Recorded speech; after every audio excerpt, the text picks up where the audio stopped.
रात का समय, आसमान से मूसलाधार बारिश गिर रही है। तेज हवाओं से छत कांप रही है। एक मिट्टी का घर, अंदर पानी टपक रहा है।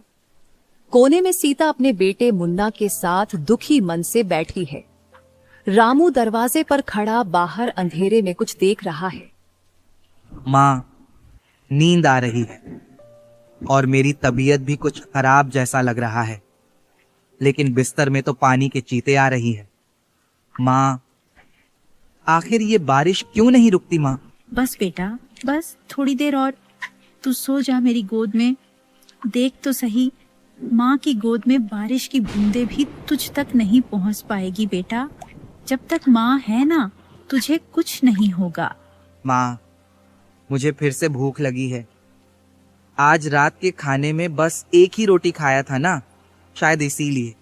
बेटा, तू आज जैसे तैसे सो जा। आज घर में राशन कम था, लेकिन तेरे बाबूजी कल जब बारिश रुकेगी तब जरूर कुछ राशन ले आएंगे। तब तुझे मैं भर पेट खाना खिलाऊंगी। अभी तू सो जा। माँ के बोलने पर मुन्ना अपनी माँ के गोद में सिर रखकर सो जाता है। रामू ये सब सुन रहा होता है।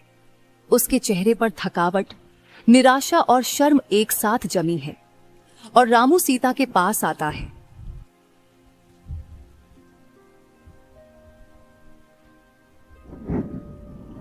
भीग गया पूरा जंगल। जो लकड़ियां काट के लाया था सब गीली हो गई। एक दुकान पर गया। दुकानदार ने कहा, कहीं और जाओ रामू, आज कोई नहीं खरीदेगा ये सड़ी लकड़ियां। ये बारिश और कितनी परीक्षा लेगा। 4 दिनों से लगातार बारिश हो रही है। घर के छत से पानी टपक रहा है। ऐसे ही चलता रहा तो हमारी जिंदगी तो नर्क बन जाएगी। रामू के ऐसे बोलने पे सीता भी अपने पति के बातों से हामी भर गई। दुखी स्वर में बोलती है, कभी तो लगता है जैसे मेहनत से ज्यादा किस्मत का वचन होता है इस दुनिया में। आप रोज जंगल जाते हैं, पीठ पर बोझा लाद कर लौटते हैं और बदले में मिलता है बस ताना, तिरस्कार और ये टपकती छत। 3 दिन से आप घर में ऐसे ही बैठे हुए हैं। घर में राशन खत्म हो गया है। मुन्ना को जैसे तैसे एक रोटी और कुछ सब्जी बनाकर खिला दिया, लेकिन दोपहर के खाने के बाद हम दोनों के पेट में अन्न का एक दाना भी नहीं गया है। माफ करना सीता, मेरे वजह से तुमको भी भूखा रहना पड़ रहा है। मैं अपने पति होने का फर्ज नहीं निभा पा रहा हूँ। आप मुझसे माफी क्यों मांग रहे हैं? आप कोशिश तो कर ही रहे हैं ना। अब बारिश ने ही हमारी हालत ऐसी करी है, तो इसमें आप और मैं क्या कर सकते हैं? आप भगवान पे भरोसा रखिए, सब ठीक हो जाएगा। हमने किसी के साथ कुछ गलत नहीं किया है, इसीलिए भगवान भी हमारे साथ कभी कुछ गलत होने नहीं देंगे। मैं जानता हूँ सीता, भगवान हमारे साथ है, लेकिन मैं कोशिश कर रहा हूँ कि मैं जल्दी से जल्दी अपने घर को ठीक करूँ, तुम लोगों को एक अच्छा जीवन दे सकूं, ताकि ऐसे बारिश में तुम दोनों को मुश्किल का सामना करना ना पड़े। बस भगवान से यही प्रार्थना है कि कुछ दिन और संभल जाए और फिर बारिश रुकते ही खूब मेहनत करके सब ठीक कर दूं। ऐसी ही रामू और उसका परिवार ये मुश्किल भरी रात को अपने दुखों का बोझ लेके बिताते हैं और पूरी रात बारिश होती रहती है।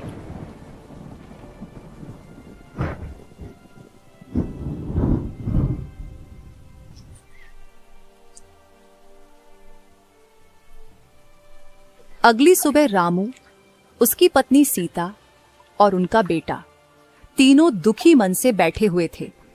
अभी भी बारिश रुकने का नाम नहीं ले रहा था और बारिश में जो उनके छत से पानी टपक रहा है, उसके वजह से उनके कमरे की हालत भी बुरी होने लगी थी। पिताजी, विद्यालय भी रोज होने वाली बारिश के वजह से कुछ दिन बंद है और ये बारिश भी रुकने का नाम ही नहीं ले रही है। ऐसे ही घर बैठे मन अशांत हो रहा है। वो अमन के पिता ने तो उसके लिए टीवी खरीद लाया और उसका घर भी पक्का है।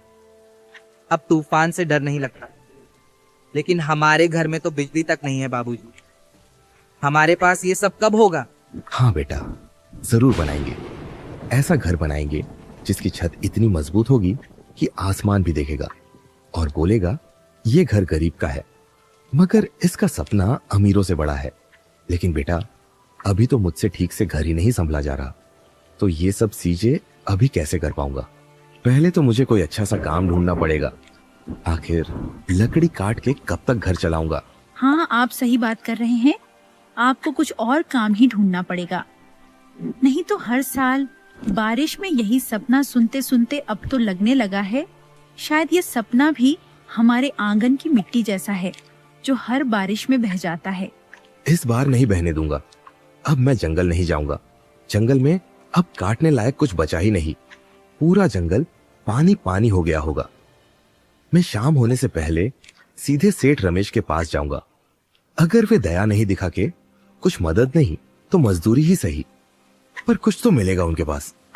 अगर जाने के समय जोर की बारिश भी होती रहेगी तब भी मैं जाऊंगा। सेठ रमेश, वो तो पिछले साल आपको दरवाजे से ही भगा चुका था, याद है ना? जब आपने कहा था कि मेरे बेटे की दवा के लिए कुछ पैसे उधारी चाहिए, तब कैसे बेरुखी से आपसे बात किया था। हाँ, याद है, हर शब्द याद है। लेकिन अब उधारी मांगने थोड़ी जा रहा हूँ, काम मांगूंगा जाके उनसे। अब ये घर टूटता नहीं देख सकता। मुन्ना की आंखों में भूख और डर एक साथ नहीं देख सकता। शाम होने का समय हो चुका था।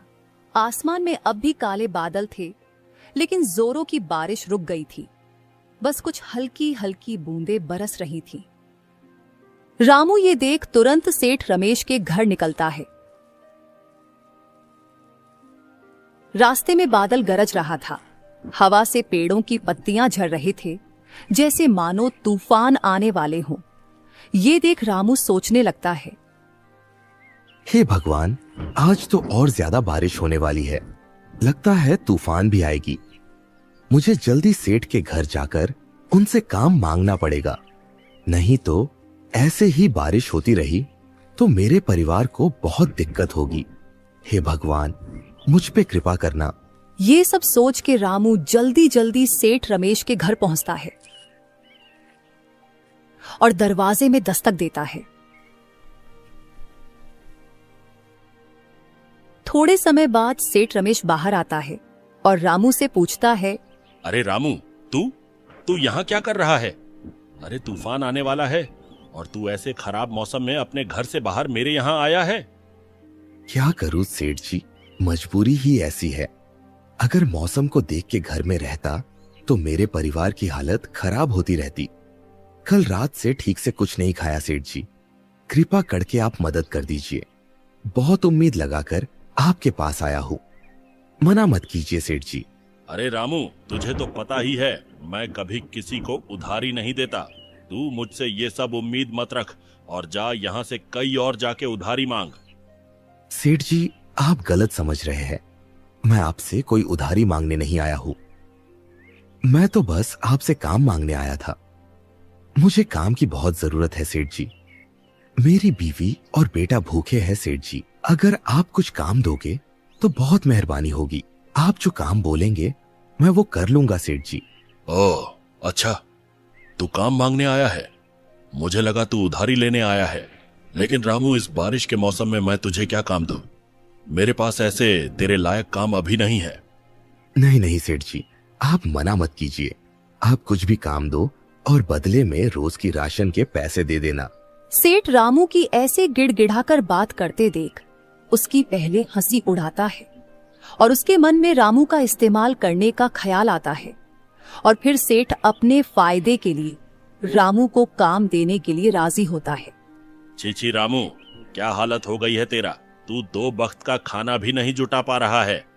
लेकिन तू चिंता मत कर, मैं दूंगा तुझे काम, और तुझे तेरी घर की मरम्मत के लिए भी तेरे काम के बदले कुछ पैसे दे दूंगा।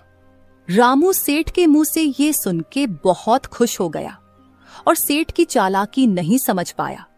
उसे लगा सेठ बिना किसी स्वार्थ के उसको काम देके उसकी मदद कर रहा है। आपका बहुत बहुत धन्यवाद सेठ जी। आपने आज मुझे काम देके सिर्फ मेरी मदद नहीं की, आपने मेरे साथ मेरे परिवार का भी लौह बुझने से बचाया है। मैं हमेशा आपका आभारी रहूंगा। हाँ हाँ ठीक है, अब इतना भी भावुक होने की जरूरत नहीं है। बस काम ही तो दी है। तू पूरी ईमानदारी से काम करना। ठीक है सेठ जी, मैं कल से काम करने आ जाऊंगा। लेकिन सेठ जी, मुझे काम क्या करना होगा? सुन, तुझे मैं मजदूर की तौर पे काम नहीं दे रहा हूँ। तुझे मेरी घर की नौकर की तरह काम करना होगा। मेरे घर के सब काम करना होगा, जैसे कि मेरे घर के आंगन की साफ सफाई, घर के राशन लाने बाजार जाना होगा।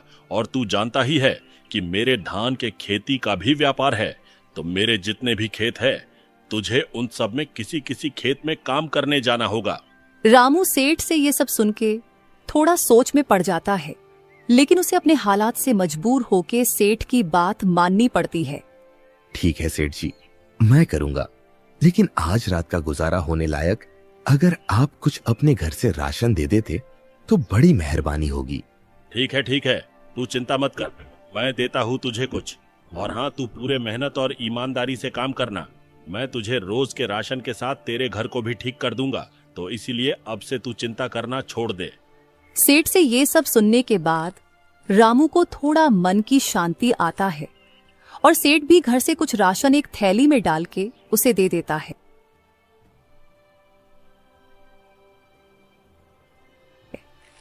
और रामू वो सब लेके खुशी खुशी तूफान के आने से पहले घर चला आता है।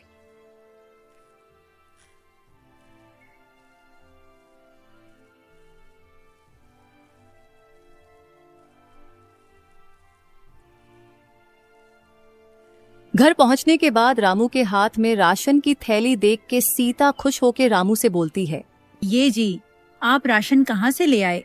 क्या सेठ जी ने काम दे दिया? और क्या सेठ जी ने काम से पहले ही आपको पैसे दे दिए जो राशन ले आए? अरे नहीं भाग्यवान, सेठ जी ने कोई पैसे नहीं दिए, बस कुछ राशन दिए हैं जो कि कल तक चल जाएगा। और हाँ, उन्होंने काम पे रख लिया है मुझे।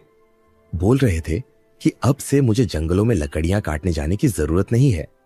उनके वहां ईमानदारी से काम करूंगा तो वे मुझे जरूरत के हर सामान देंगे और हमारा घर भी मरम्मत करा के देंगे।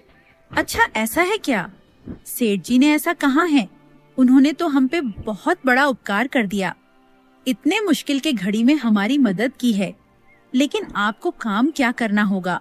और क्या वे सिर्फ जरूरत के सामान ही देंगे? कुछ पैसों की बात किया कि नहीं आपने? अरे भाग्यवान, उन्होंने काम दिया वही बहुत है। इस मुसीबत के घड़ी में पैसे दे ना दे उसमें क्या है। हमको हमारी जरूरत की हर सामान देंगे और घर भी तो मरम्मत करवा देंगे, वही बहुत है। बाकी जब मुझे कुछ अच्छा काम मिलेगा जिसमें पैसे ज्यादा मिलेगा, तब मैं हमारी सारे सपने पूरे करूंगा। और हाँ, तुम चिंता मत करो, सेठ जी ने मुझे ज्यादा कठिन काम नहीं दिया है, बस उनके घर और खेतों की देखभाल की काम सौंपा है। रामू और सीता के बातों के बीच मुन्ना रामू से बोलता है, पिताजी, आपने मेरे लिए कुछ नहीं लाया क्या? बेटा, अभी तो कुछ नहीं ला पाया। मेरे पास तेरे लिए बाजार से लाने के लिए पैसे ही नहीं है। ये सब राशन की सामग्री तो सेठ जी ने दिया है, लेकिन जब मैं सेठ जी के वहां काम में लगूंगा, तब अगर कुछ पैसे मिले तो तेरे लिए जरूर बाजार से अच्छे अच्छे मिठाई लाऊंगा। ठीक है पिताजी, आप जरूर लाना, मुझे मिठाई बहुत पसंद है। ठीक है भाग्यवान, अब ये सब लेके रसोई में जाओ और रात के खाने की तैयारी करो, इससे पहले कि तूफान और जोर की बारिश आ जाए, नहीं तो फिर छत से पानी टपकने लगेगा और फिर चूल्हा नहीं जलेगा।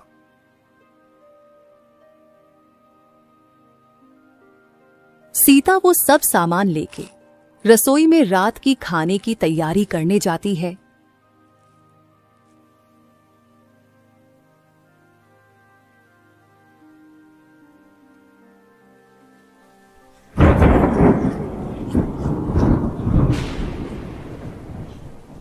थोड़ी देर बाद जोरों की बारिश शुरू हो जाती है और सब लोग रात का खाना भर पेट खाकर जैसे तैसे टपकते छत के नीचे रात बिताते हैं।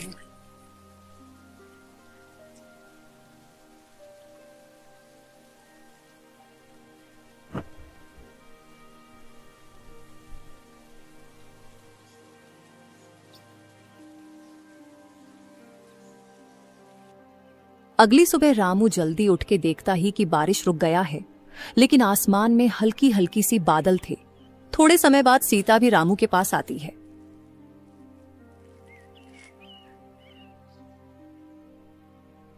ये जी क्या सोच रहे हो और आज इतनी जल्दी क्यों उठ गए?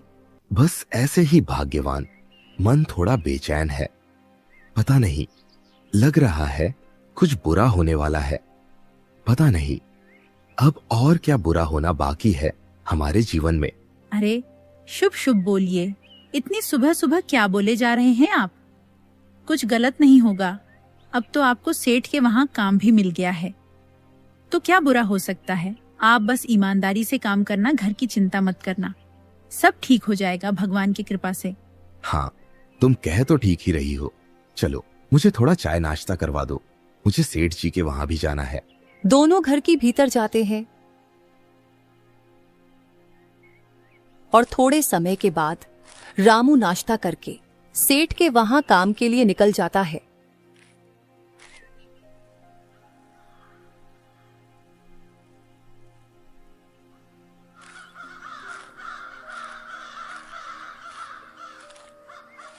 सेठ के घर पहुंचकर रामू सेठ से आज के काम की बात करने लगता है और सेठ उससे बोलता है, रामू, आज तो घर का ऐसा कोई काम नहीं है।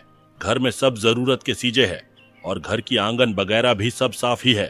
तो तू आज मेरे दक्षिण के तरफ जो खेत है वहां जा और वहां जाके खेत के जमीनों में धान के बीजों को खिंचाई के लिए जमीन को तैयार कर दे। और हाँ, तुझे आज अकेले ही करना होगा, बाकी के मजदूर आज मेरे दूसरे खेतों में हैं। कोई बात नहीं सेठ जी, मैं कर लूंगा अकेले ही, आप निश्चिंत रहे। चलो फिर अच्छा है, तू तुरंत जा और काम समाप्त कर दे।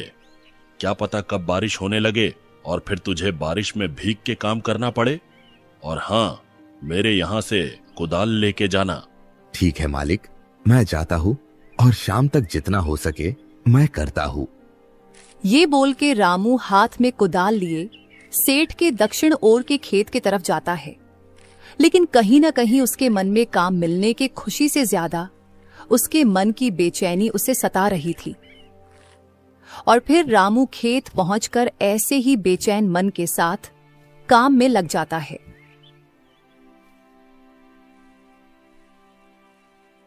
जब रामू काम कर रहा था तो गांव का एक मुकुंद नाम का व्यक्ति उसको ऐसे सेठ रमेश के खेत में काम करते देख उसके पास आता है। अरे रामू भाई, तू यहाँ सेठ रमेश के खेत पे क्या कर रहा है? तू तो लकड़ियों का काम करता था ना? अरे हाँ भाई, करता था, लेकिन इतने बारिश में कहाँ लकड़ियों का काम अच्छा चलता है।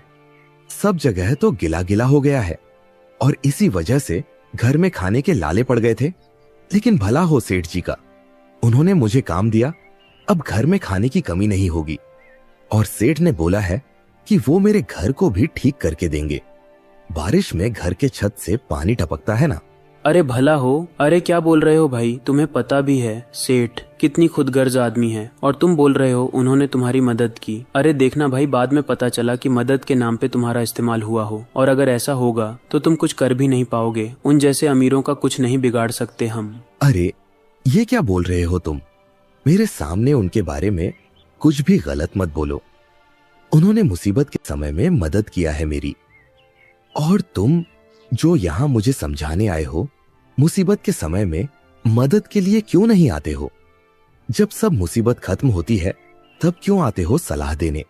ठीक है भाई, नहीं दूंगा तुम्हें कोई सलाह, लेकिन याद रखना सेठ रमेश तुम्हारा इस्तेमाल कर रहा है। ये जमीन जिसमें काम कर रहे हो खुद ही देख सकते हो कितना सख्त मिट्टी है और उपजाऊ भी नहीं है। इसलिए तो तुम्हें यहाँ काम के लिए भेजा है, जबकि यहाँ कोई और मजदूर काम के लिए राजी ही नहीं होता। ये बोल के मुकुंद वहां से चला जाता है।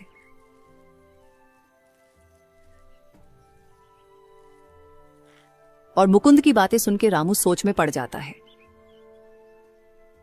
तभी आसमान में जो हल्की हल्की बादल थे वो बरसने शुरू हो गए थे और फिर एकदम से बारिश तेज हो जाती और रामू बारिश में भीगने से बचने के लिए एक पेड़ के नीचे जाता है।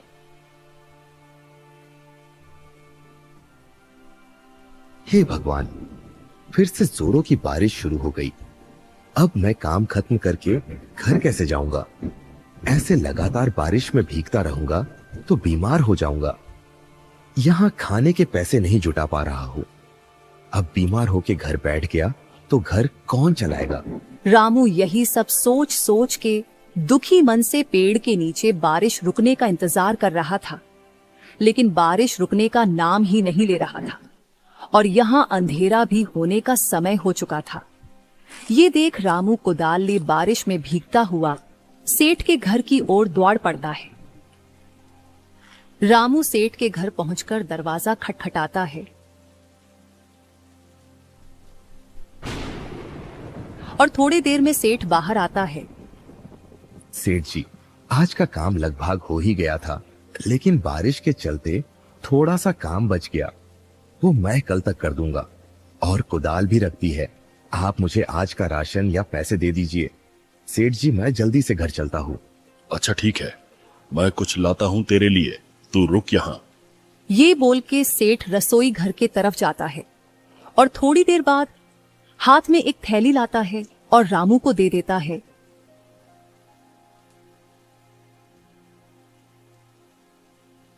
ये ले रामू, इसमें थोड़े चावल और दाल है, आज इसी से काम चला। मैं भी खराब मौसम के वजह से बाजार नहीं जा पाया, राशन का कुछ भी चीज नहीं ला पाया। अभी बच घर में जो था वही दिया है, बाकी के बाद में दे दूंगा। लेकिन सेठ जी, इससे काम तो चल जाएगा, लेकिन काम के हिसाब से तो ये बहुत कम है। आपने तो बोला था कि आप घर का पूरा राशन या कुछ पैसे देंगे। आज राशन नहीं तो पैसे ही दे दीजिए। बेटे के लिए मिठाई भी ले जानी है।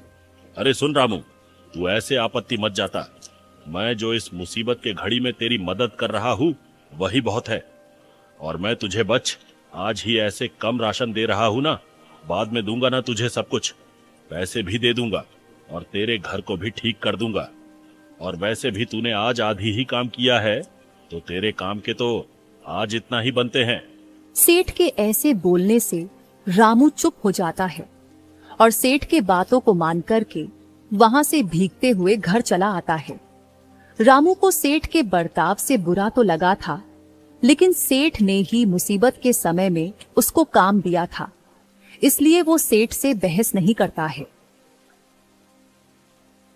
पिताजी आप आ गए? आज मेरे लिए मिठाई लाए कि नहीं पिताजी? नहीं बेटे, मुझे आज पैसे नहीं मिले। आज बस जैसे तैसे दाल चावल का जुगाड़ हो पाया है। बेटा, तेरे पिता अभी तो घर आए हैं, तू क्यों उन्हें तंग कर रहा है? जाके रसोई में देख, मैंने तेरे लिए कुछ चाय नाश्ता बनाए हैं, जाके खा ले, इन्हें थोड़ा आराम करने दे। मुन्ना अपनी माँ की बात मानकर तुरंत रसोई में जाता है।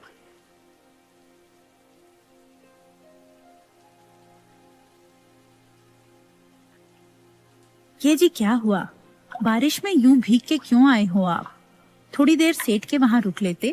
अरे वहां क्या रुकता मैं? सेठ जी को मेरे वहां रुकने से दिक्कत हो सकती थी। मैं काम करके आया हूं तो शरीर गंदा हो गया है, इसलिए मैं ये दाल चावल लेके जल्दी जल्दी आ गया, इससे पहले कि बारिश और बढ़े। सिर्फ दाल चावल?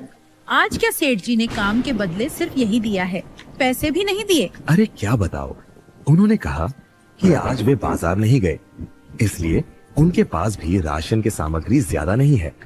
और आज बारिश की वजह से मैंने थोड़े काम भी छोड़ दिए, इसलिए उन्होंने आज ये देके भेज दिया। लेकिन तुम चिंता मत करो, सेठ जी हमसे ठगी नहीं करेंगे, वो बाद में पैसे दे देंगे और घर भी ठीक करवा देंगे। ठीक है, फिर आपको उनके ऊपर विश्वास है तो सही ही होगा।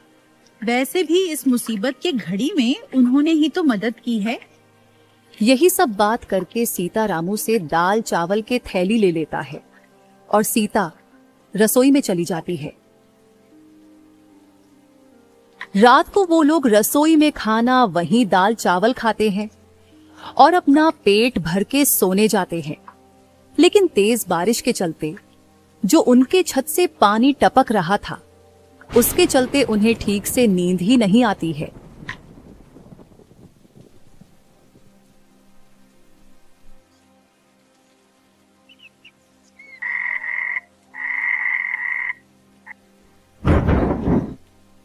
ऐसे ही कुछ दिन बीत जाते हैं।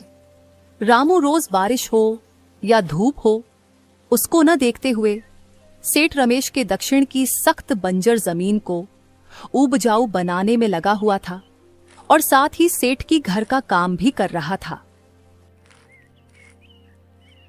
एक दिन रामू अपना सब काम खत्म करके सेठ रमेश से अपने घर के मरम्मत के लिए बात करने जाता है। सेठ जी, बारिश का मौसम खत्म होने में बहुत समय है। मुझे और मेरी परिवार को बहुत दिक्कत हो रही है। छत से पानी टपकता है रोज। आपने कहा था कि घर की मरम्मत करवा देंगे। हो सके तो आप जल्दी कर दीजिए। अरे ओ रामू, तू तो सिर पर ही सड़ता जा रहा है। मैंने तुझे मुसीबत में काम दिया, तेरी मदद की, तुझे रोज राशन देता हूं और अब तुझे इतनी जल्दी घर भी बनवा दूं। आखिर काम ही क्या किया है तूने जो तुझे इतनी जल्दी सब दे दो? पहले ठीक से काम तो कर, करवा दूंगा तेरी घर की मरम्मत। सेठ की बात सुन के रामू दुखी हो जाता है और वो सेठ से बोलता है, सेठ जी, आप घर की पूरे मरम्मत भले ही बाद में कर देना, लेकिन कम से कम छत तो ठीक कर दीजिए। और अगर आपको लगता है कि मेरे काम के बदले ये ज्यादा है तो आप उधारी समझ के ही कर दीजिए। मैं आपके पास काम करके सब चुका दूंगा। देख भाई रामू, तुझे मैंने पहले ही बता दिया था, ये उधारी देने का काम मेरा नहीं है। मैं ये सब नहीं देता। तू काम कर, मैं तुझे तेरे काम का दाम दूंगा बस। नहीं सेठ जी, मेरी घर की हालत ठीक नहीं है। रात को पानी टपकने से नींद भी नहीं आती है। कृपा करके आप घर का छत ठीक कर दीजिए या फिर मुझे पैसे दे दीजिए। वैसे भी सेठ जी, मैंने आपके लिए आपकी वो सख्त बंजर जमीन को उपजाऊ बनाई है, जो कि उसमें कोई भी मजदूर काम करने के लिए तैयार नहीं था। फिर भी आपने मुझे हमेशा राशन ही दिया है। मुझे कभी मेरी मेहनत के हिसाब से पैसे नहीं मिले, लेकिन फिर भी मैंने आपसे कभी कोई शिकायत नहीं रखी। वाह रे रामू, तू तो अब हद कर रहा है। अरे जिसने तेरी मुसीबत के समय में मदद की, आज तू उसे ही बातें सुना रहा है। बड़ा एहसान फरामोश निकला रे तू। ये गलत है सेठ जी, इसमें एहसान फरामोशी वाली क्या बात है? मैंने कभी भी अपने हक से ज्यादा नहीं मांगा। हमेशा अपना काम ईमानदारी से किया है। माना कि आपने मेरी मुसीबत के समय में मुझे काम देके मुझ पे उपकार किया है, लेकिन आपने ही खुद कहा था कि आप मेरे घर को ठीक करके देंगे। लेकिन अभी आप ही अपने बात से पलट रहे हो। तेरी ये मजाल, तू मुझे गलत ठहरा रहा है। समझता क्या है खुद को? निकल तू मेरे घर से, और अब से कभी मत आना यहाँ और ढूंढना अपने जंगल में वही बेकार के लकड़ियां। अरे सेठ जी, ऐसा मत कीजिए, ऐसे गुस्सा मत कीजिए। मैं अब से कुछ नहीं कहूंगा। आप मुझे काम से मत निकालो, नहीं तो मुझे और मेरे परिवार को बहुत मुश्किलों का सामना करना पड़ेगा। मैंने क्या तेरे परिवार का ठेका लेके रखा है? मुझे कुछ नहीं सुनना है, निकल मेरे घर से। सेठ के ऐसे बेरुखी और अचानक अपने बातों से पलटने से रामू टूट जाता है और दुखी होकर अपने घर लौटता है।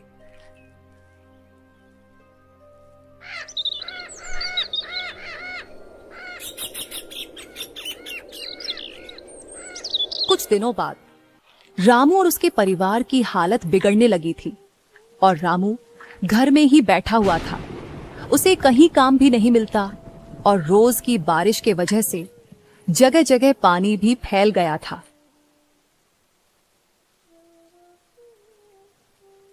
लेकिन रामू की किस्मत अच्छी थी, क्योंकि रामू का घर थोड़े ऊंची जगह पे था, इसलिए उसका घर पानी के चपेट में नहीं आया था।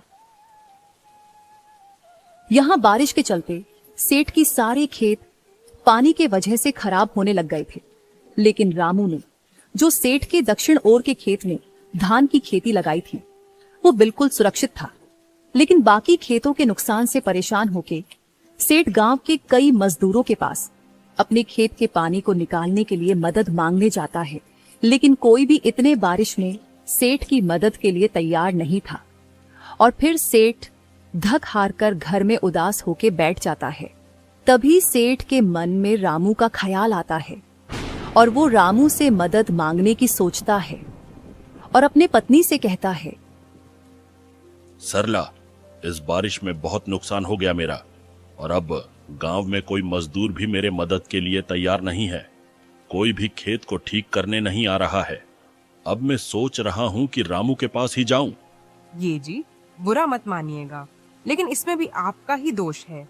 आपने कभी अपने गांव के मजदूरों के साथ अच्छा व्यवहार नहीं किया और आपने तो उस बेचारे रामू के साथ भी कितना नाइंसाफी किया है। शायद इसीलिए भगवान ने हमारे साथ ऐसा किया है। अगर हम किसी की अन्न छीनेंगे तो भगवान भी हमारा अन्न छीन लेंगे। ये बात जान लीजिए आप। बुरा क्यों मानूंगा सरला, तुम बात तो सही कह रहे हो। मुझे मेरे लोभ और पापों की ही सजा मिला है। अच्छा हुआ कि आपको अपने गलती की एहसास हुआ है। अब आप जाके रामू से माफी मांगिए और खेत के पानी को निकलवाने की अनुरोध कीजिए। यही सब बात करके सेठ अपनी पत्नी की बात सुन के थोड़े समय बाद जब बारिश रुक जाता है तब सेठ सीधे रामू के घर जाता है।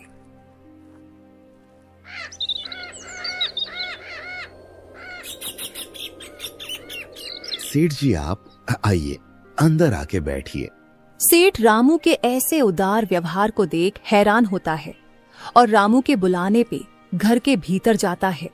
बताइए सेठ जी, आज ऐसे अचानक कैसे आना हुआ? सेठ सीधे बात को बताने से हिचकिचाता है और बातों को घुमा के बोलने लगता है। रामू, मैं तेरा हलचल पूछने आया था। कैसा है तू? ठीक तो है ना? और तेरा बेटा कहाँ है? कैसा होगा सेठ जी, रोज की गरीबी और भूख से जूझ रहा हूँ। आपके काम से निकालने के बाद जिंदगी बद से बदतर हो गया है। और मुन्ना, वो तो बेचारा भूखा ही विद्यालय चला गया है। रामू की मुंह से ये सुन के सेठ को और भी अपनी गलती की पश्चाताप होता है और सेठ रामू से सीधे हाथ जोड़ के माफी मांगने लगता है। रामू, मुझे माफ कर दे। मुझसे बहुत बड़ी गलती हो गई। मैंने नहीं सोचा था तू इतने बुरे परिस्थितियों में जी रहा है। मैंने तेरे साथ बहुत गलत किया, तेरा हक छीना। इसीलिए शायद भगवान ने भी मुझे मेरे पापों का सजा दिया है। सेठ जी, आप ऐसे मेरे जैसे गरीब से माफी मत मांगिए। आपको शोभा नहीं देता। आपको अपनी गलती का एहसास हुआ, वही बहुत बड़ी बात है मेरे लिए। और आपने मुसीबत के समय मेरी कुछ मदद भी तो किया था, तो इसलिए मेरे मन में आपके लिए कोई खेद नहीं है। लेकिन आप मुझे ये बताएं, आप इतने परेशान क्यों हैं? कोई मुसीबत आई है क्या आप पे?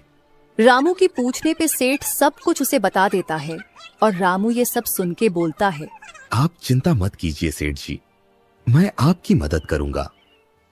मैं खेतों में जमा हुआ पानी मिट्टी काट कर निकाल दूंगा और जो फसल खराब हुए हैं मैं वो सब भी फिर उगाऊंगा। अभी भी देर नहीं हुई है, फसल अब भी उगाई जा सकता है। आप निश्चिंत रहे। रामू को मदद के लिए राजी होता देख सेठ को बहुत अच्छा लगता है और बोलता है, बहुत बहुत शुक्रिया रामू। पता नहीं मैं तेरा कैसे शुक्रिया अदा करूं। तूने आज अपना अच्छा इंसान होने का प्रमाण दे दिया। तू बहुत अच्छा इंसान है। मैंने जो तुझे पहले वादा किया था वो मैं जल्द से जल्द पूरा करूंगा और अब से तुझे कहीं भी काम और पैसे के लिए भटकना नहीं पड़ेगा। अब से तू ही मेरे सब काम संभालेगा। सेठ के मुंह से रामू और उसकी पत्नी ये सुन के बहुत खुश हो जाते हैं और फिर सेठ उनसे विदा लेके घर चला जाता है।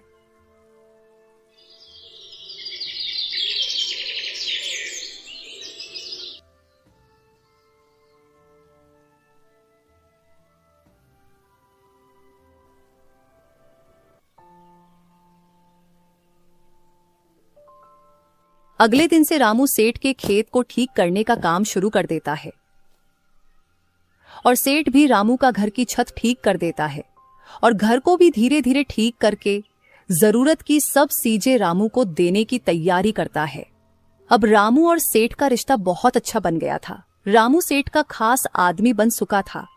रामू ने सेठ के कारोबार में बहुत मदद की थी और सेठ की मदद से भी रामू और उसका परिवार अब बारिश हो या तूफान हो सब में खुशी खुशी रहने लग गया था।